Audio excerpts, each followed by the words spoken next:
सभी कांग्रेस के परिवार के सभी मेरे आदरणीय कार्यकर्तागण, आदरणीय नेतागण, परिवार के एक एक सदस्य, नौजवान साथियों, बड़े बुजुर्गों, मातृशक्ति, आज सबसे पहले मैं आप सबका धन्यवाद तो क्या करूं, किन शब्दों से करूं, मेरे पास कोई शब्द नहीं है जिन शब्दों से मैं आप सबका धन्यवाद कर सकता हूं। ये जीत आपकी जीत है, ये जीत आपके आशीर्वाद की जीत है, ये जीत आपकी मेहनत की जीत है। मेरा तो केवल, मैं तो नामित था उम्मीदवार। भाई एक बार बैठ जाओ, सुनो भाई, नौजवान साथियों, आप में बहुत जोश।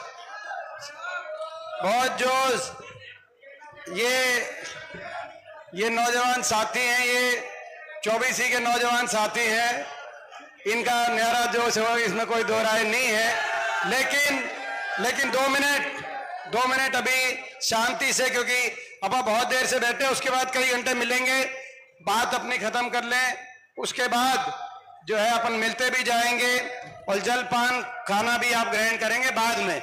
अभी 10 मिनट में अपनी बात कह लूं तो मेरे पास कोई शब्द नहीं आपका धन्यवाद करने के लिए। आपकी जीत है, मेरा तो नाम मात्र था, मैं तो नामित था उम्मीदवार। लेकिन ये एक ऐसा चुनाव देश के इतिहास में लिखा गया है कि इस चुनाव में अगर मेहनत करी तो आपने मेहनत करी, ये आपके आशीर्वाद की, उस मेहनत की जीत है। और ये केवल अभी कह रहे थे जो है कि भाई 2 महीने आपने, मैं 2 महीने भी नहीं, पिछले 5 साल, जब पिछला नतीजा जब आया था, पिछले 5 साल से आपने दिन रात, आपके दिल में ये सोच रही कि भाई अगले इलेक्शन को कैसे जीता जाए। 5 साल आपने जो आशीर्वाद दिया, 5 साल आपने मेहनत करी।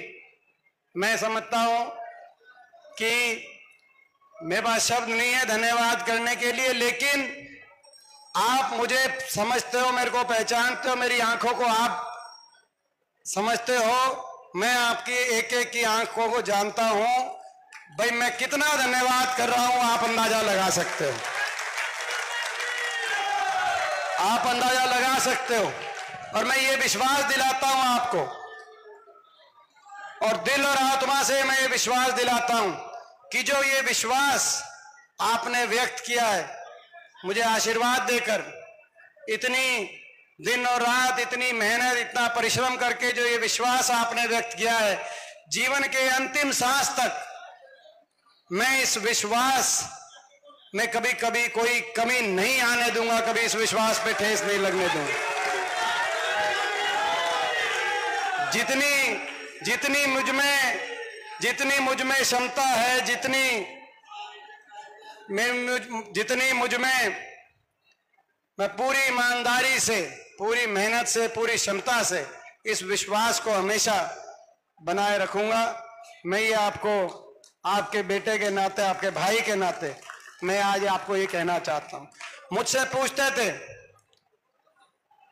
पत्रकार पूछते थे कि भाई बीजेपी तो पूरी बीजेपी रोहतक लोकसभा सीट पे आ रही है, इनके मौजूदा राष्ट्रीय अध्यक्ष नड्डा जी, 3 पूर्व से पूर्व के अध्यक्ष अमित शाह जी, गडकरी जी और राजनाथ सिंह जी, और 4 मुख्यमंत्री, और चुनाव से पहले प्रधानमंत्री जी स्वयं, तो ये कह रहे थे कि भाई प्रधानमंत्री जी और राष्ट्रीय अध्यक्ष से लेकर 4 इनके राष्ट्रीय अध्यक्ष, 4 दूसरे प्रदेशों के मुख्यमंत्री, राजस्थान, मध्य प्रदेश, उत्तराखंड, 4 दूसरे प्रदेशों के मुख्यमंत्री, और हरियाणा के तो खैर यही मुख्यमंत्री और पूर्व मुख्यमंत्री भी।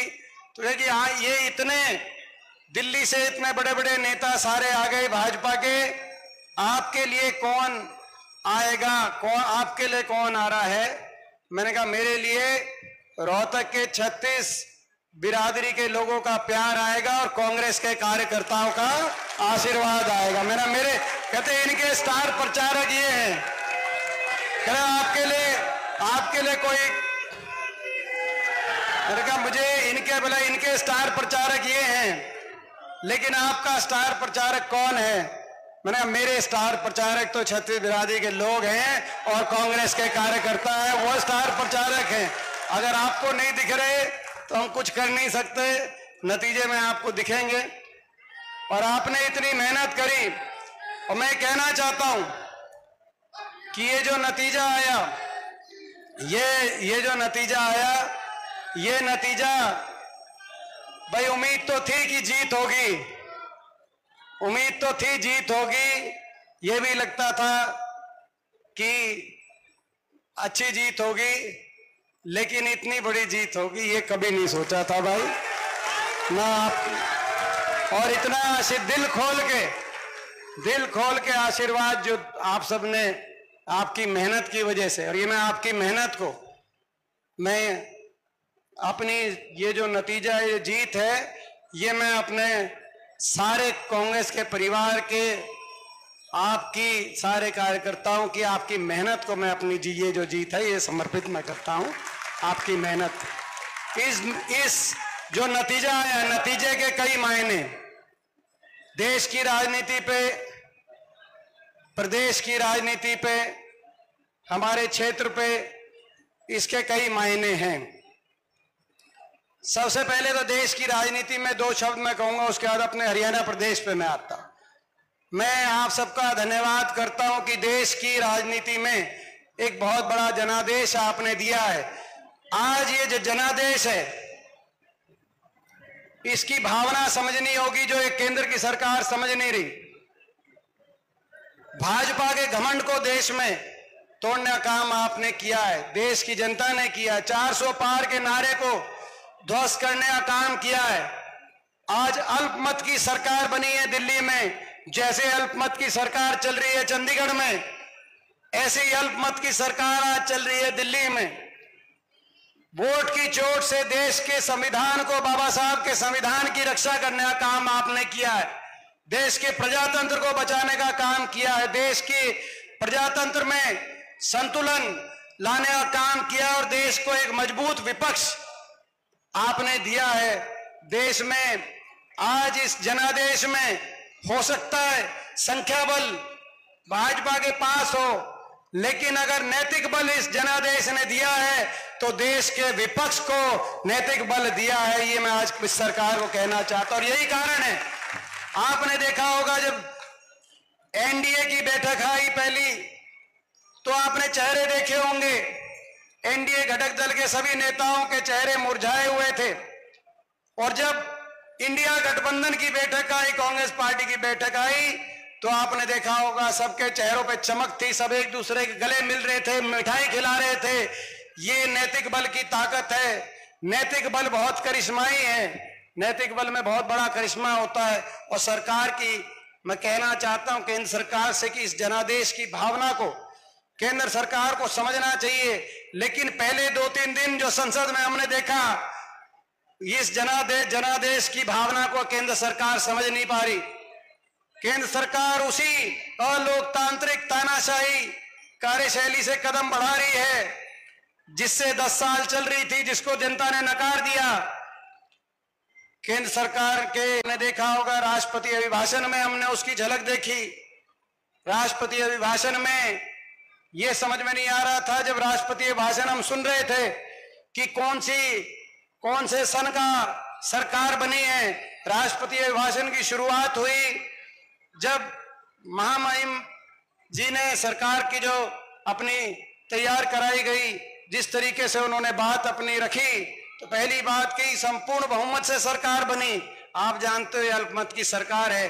तब मुझे लगा कि शायद 2014 की जब मोदी सरकार बनी थी, उस राष्ट्रपति अभिभाषण से कुछ पंक्तियां ले ली गई हों। उसके आगे बोला इमरजेंसी बहुत गलत लगी। मुझे लगा शायद 1977 की जनता की सरकार से कुछ पंक्तियां ले ली हूं। अरे इनको समझना चाहिए 2024 है, जब लोगों ने आपको झटका दे दिया है, नहीं समझोगे तो आने वाले समय में लोग आपको अच्छी तरह समझा देंगे। इनको ये समझना चाहिए, हम इनसे कहना चाहते हैं। मगर जनता जनार्दन है, जनता जनार्दन और देश के प्रजातंत्र की जय हो, आज हम ये कह सकते हैं। ऐसा जनादेश आपने दिया। और जहां तक हरियाणा की बात है, हरियाणा ने तो एक ऐसा जनादेश दिया है जिसकी गूंज पूरे देश में सुनाई दे रही।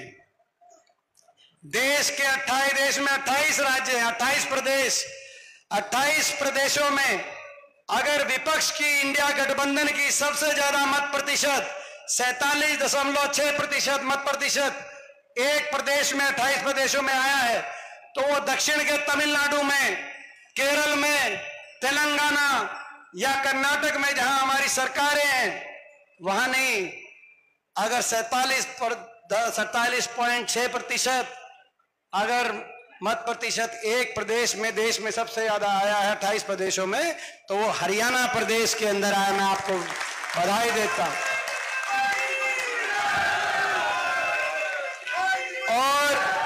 और ये छोटी बात नहीं, हम 5 लोकसभा सीट जीते, लेकिन उसके साथ साथ भाजपा से 2% ज्यादा मत, हम 40 विधानसभा सीटों पर कांग्रेस को बढ़त मिली है जो भाजपा से ज्यादा है। और 10 की 10 लोकसभा सीट और 90 के 90 विधानसभा हलकों में, कोई विधानसभा हलका हरियाणा के अंदर हरियाणा के किसी भी भौगोलिक परिस्थिति में था, किसी भी जातीय समीकरण में था, हर विधानसभा हलके में कांग्रेस के मत प्रतिशत में जबरदस्त बढ़ोतरी हुई और भाजपा के मत प्रतिशत में जबरदस्त गिरावट आई। ये आपके जनादेश का भाव, हरियाणा के जनादेश का भाव। 90 के 90 में हर विधानसभा सीट में हमारी वोट बढ़ी और भाजपा की वोट में 90 के 90 में गिरावट आई है। साफ संदेश है, पिछले लोकसभा चुनाव के मुकाबले हमारे मत प्रतिशत में 20% इजाफा हुआ। ये भी देश के अंदर रिकॉर्ड है। 1984 के बाद कांग्रेस को इतना मत प्रतिशत हरियाणा मिला। 1984 के बाद ये इतिहास एक साफ संकेत हरियाणा के लोगों ने दिया है। हरियाणा के लोगों ने साफ संकेत दे दिया कि आने वाला समय कांग्रेस का है। हरियाणा के कोने कोने से एक ही संदेश आया है कि बीजेपी की ये सरकार जा रही है और हुड्डा साहब के नेतृत्व में, उदय भान जी की अध्यक्षता में कांग्रेस की सरकार आ रही है। लोगों ने साफ संकेत दे दिया कि आपकी सरकार, आपकी तरफ, कांग्रेस पार्टी की तरफ लोग दुखी हैं इस सरकार से, और लोगों ने भाजपा के एजेंडा को नकारने का काम किया। अगर रोहतक लोकसभा सीट का नतीजा अगर प्रतीक है किसी बात का, मैं आपको बधाई देता हूं। छोटा सा प्रदेश हरियाणा प्रदेश, और दूसरी बार देश की बड़ी जीतों में आपने अपना नाम अंकित कराने का काम किया। आपको याद होगा 2009 में देश की में दूसरी बड़ी जीत, आप देश में सबसे बड़ी जीत आपकी हुई थी, और इस चुनाव में राहुल जी के बाद दूसरे नंबर की जीत आपकी जीत हुई, पूरे देश में जीत हुई। जब चुनाव शुरू हुआ था तो कई पत्रकार कहते थे कि रिपोर्ट ये आ रही है कि जी आप जीत रहे हो, लेकिन फिर भी आप इतनी मेहनत कर रहे हो। मैंने कहा जीतना केवल हम चुनाव जीतने के लिए नहीं निकले, हम दिल दी जीतने के लिए निकले हैं।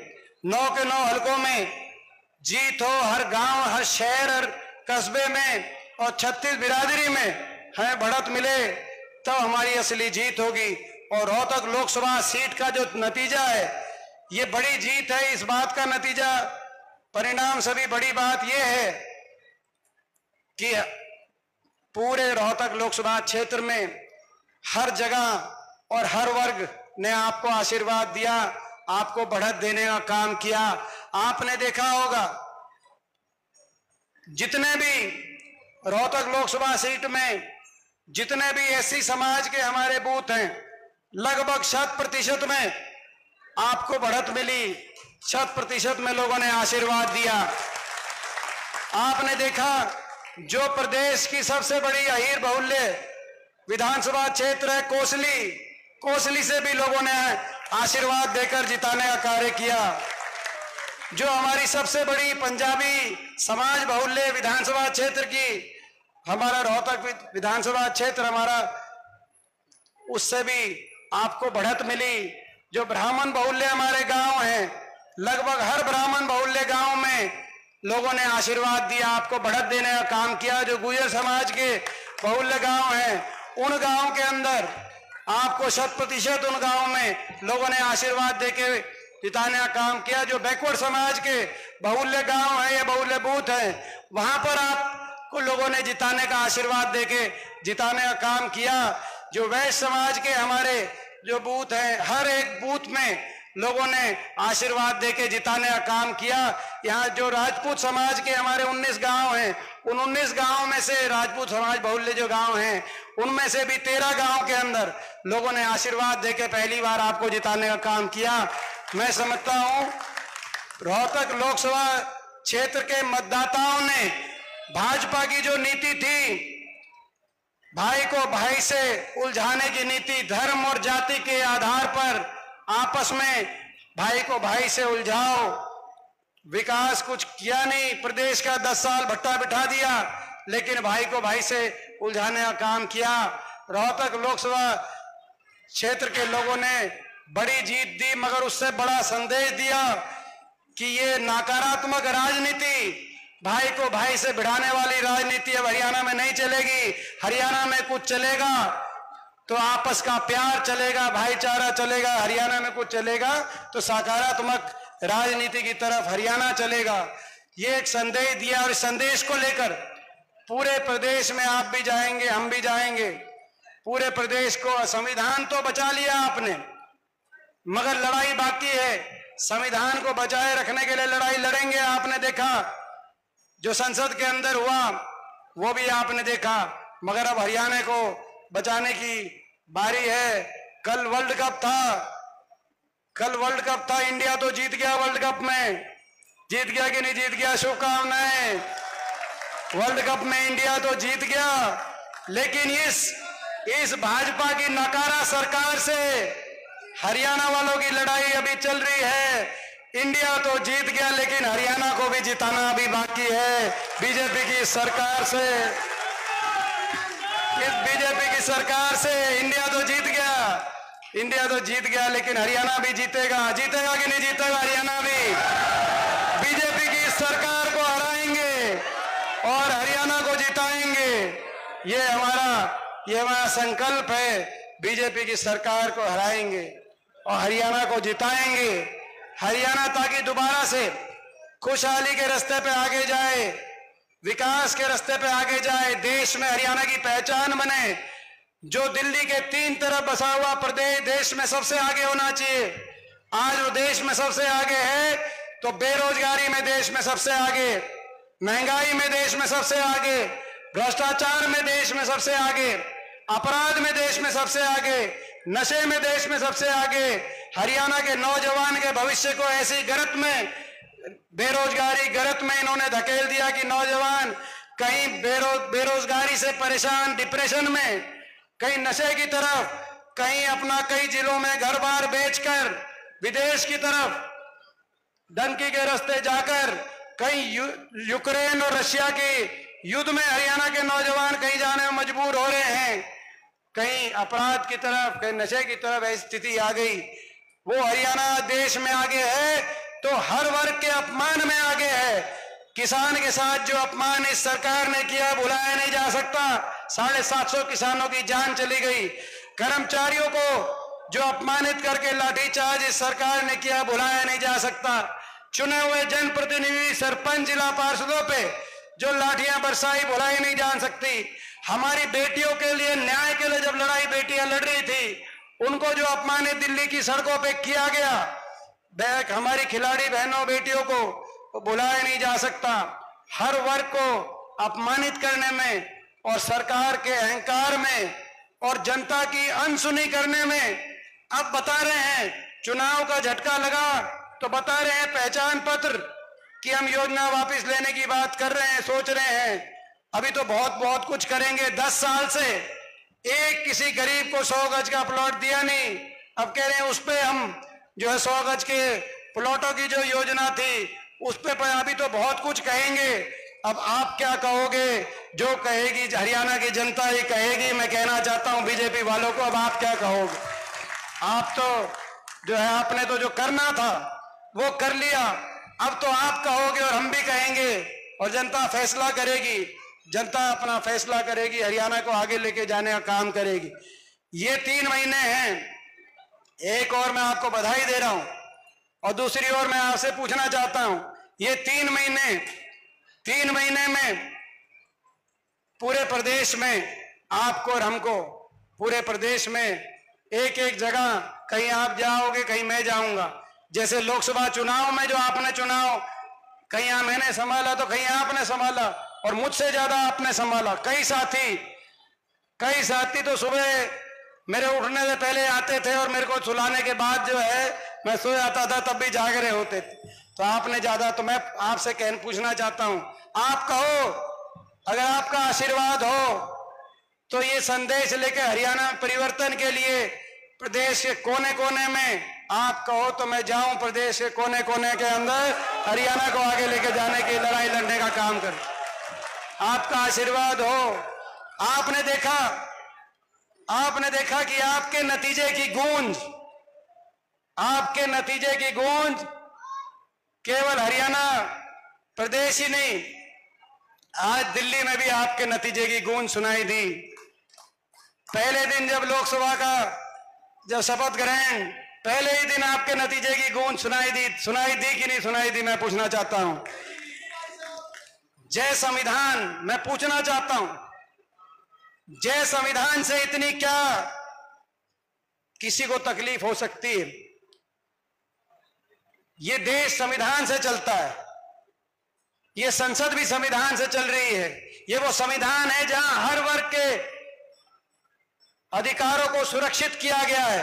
ये वो संविधान है जहां हर नागरिक के अधिकारों को प्रावधान दिया गया है। जय संविधान बोलने पे तो संसद के परिसर में खुशी होनी चाहिए। ये वही संसद का परिसर है जहां पे संविधान की रचना हुई और मुझे गर्व है कि संविधान बाबा साहब के नेतृत्व में जो संविधान बना, उस संविधान सभा में और उस संविधान पे जब हस्ताक्षर करने की, ओरिजिनल कॉपी पे हस्ताक्षर करने की बारी आई तो बाबा साहब के नेतृत्व में जो संविधान पे हस्ताक्षर किए गए तो पंडित जवाहरलाल नेहरू, सरदार पटेल और मौलाना आजाद जी के साथ साथ चौधरी रणबीर सिंह हुड्डा जी के भी उसी संविधान पे दस्तखत अंकित है। तो जब से संविधान बोला गया तो उस महान सदन के सम्मानित आसन की ओर से टोर टिप्पणी हुई।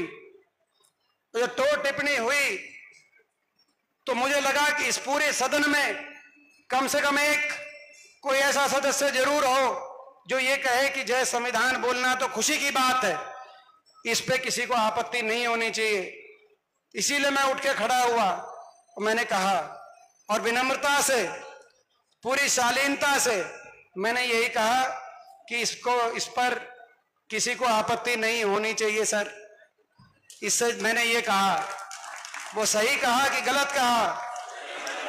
सही कहा कि गलत कहा, उसका फैसला मैं आप पे छोड़ता हूं। उसका फैसला मैं माननीय आसन पे भी छोड़ता हूं। मैं उसका फैसला आप पे छोड़ता हूं कि वो सही कहा कि गलत कहा। मगर मैं एक चीज कहना चाहता हूं सरकार को, मैं सरकार को बताना चाहता हूं, ये देश जय जवान, जय किसान, जय संविधान का देश है। इसको जय धनवान का देश नहीं बनने देंगे। मैं ये कहना चाहता हूं, ये देश जय जवान का, जय किसान का, जय संविधान का और जय नौजवान का देश है। इसको जय धनवान का देश नहीं बनने देंगे। इसको ऐसा देश नहीं बनने देंगे कि प्रधानमंत्री और मंत्रिमंडल की शपथ समारोह हो रही हो दिल्ली में, पहली पंक्ति में बड़े बड़े उद्योगपति बैठे हों अदानी अंबानी जैसे बड़े बड़े समूह के उद्योगपति बैठे हों और 5वीं पंक्ति में देश के सेना के प्रमुख बैठे हों, 6ठी पंक्ति में देश के 3-3 सेना के प्रमुख बैठे हों, ऐसी व्यवस्था जो इस बार देखी, ऐसी व्यवस्था हम देखेंगे तो हमें जनादेश लोगों ने दिया है। ईमानदारी से, शालीनता से, विनम्रता से लड़ेंगे, लेकिन एक कदम पीछे नहीं हटाएंगे, लड़ाई अपनी लड़ेंगे, ये हम कहना चाहते। तो भाई आधी लड़ाई जीत गए। देखो एक बात कही थी, आधी लड़ाई लड़े, एक बात कही थी कि भाई ये वाया, क्या कहा था, वाया दिल्ली, क्या कहा था, वाया दिल्ली। तो भाई ये एक लड़ाई, देखो भाई आपने देखा जब पिछली सरकार बनी, लोग पिछली बार दुखी थे बीजेपी से। 2019 में सरकार नहीं चाहते थे, 75 पार का नारा था, 40 पे गाड़ी रुक गई। फिर जेजेपी ने समर्थन दे दिया। जिस जेजेपी ने नारा दिया कि अब की बार जमुना पार, बीजेपी को करो जमुना पार, उन्होंने, लोगों ने तो कर दी थी बीजेपी ने को जमुना पार, उन्होंने जमुना पार से बीजेपी को ढूंढा, जमुना में डुबकी लगाई, नहलाया धुलाया, चंडीगढ़ में सरकार बना दी।